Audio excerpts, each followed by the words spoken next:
So you mentioned it started out as a passion project. This is what I'm really good at. I have an eye for things. I can spot something. This and this go together. And then it slowly morphed into now makeup. So now, what was the exact process of, okay, this is something I'm really good at. I have made a few coins here and there, but now how do I transition that into a viable business? Coming up with the name and everything, with merchandising, looking for clients, and so on and so forth. Wow. Okay, that's a good question. So, I mean, there's two parts to it. There was me as a freelancer. So I was a freelancer for quite a period of time. And what happens with that is you do a good job. I really do believe in your clients basically being your best marketers. True. So it's much about like just referrals. So doing good work. I believe talent isn't enough. I think like it's also good to be efficient and somebody that people don't worry about working with. Somebody that will always show up. Your clients aren't worried that is she gonna show up today, won't she show up today? So just consistently just being an efficient person to work with as well. And then it kind of grows from there. The point that I actually decided that I wanted to do something, like to sort of like expand past myself. I think I had the lucky and amazing opportunity to be a part of like some amazing women that were featured on Vogue.com back in 2018. And at this point, I kind of just started thinking to myself like, okay, I'm in like the presence of such greatness.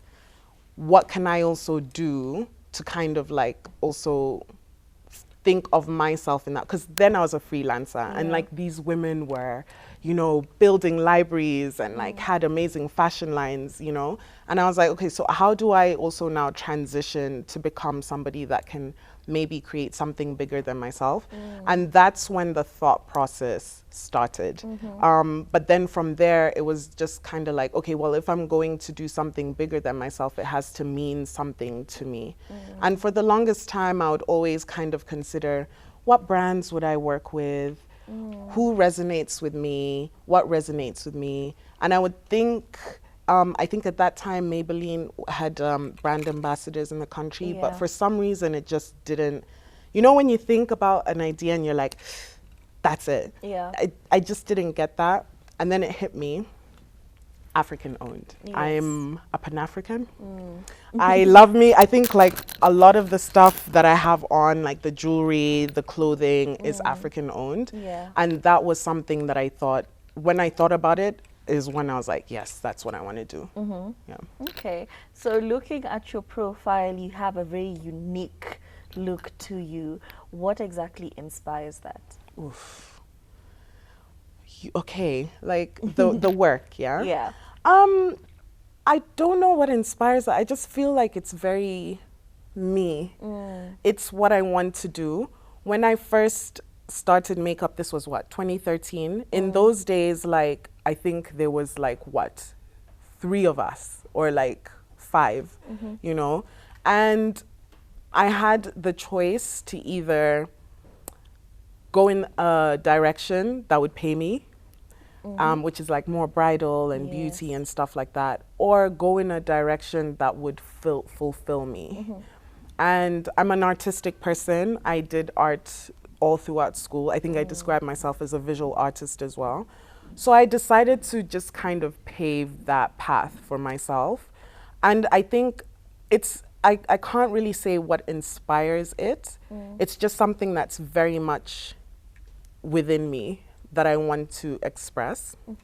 I will say though, there was an image that I saw from one of my like favorite makeup artists who inspires me as well, Pat McGrath.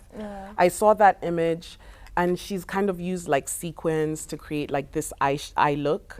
And I remember seeing that and being like, that's what I want to do. That's the kind of stuff that I want to create. And from there, I kind of made the decision to be intentional about the kind of work that I did. Awesome. And now let's talk about You have talked about how all your products are, you know, made in Kenya by Kenya. You're a real fan of sourcing everything locally.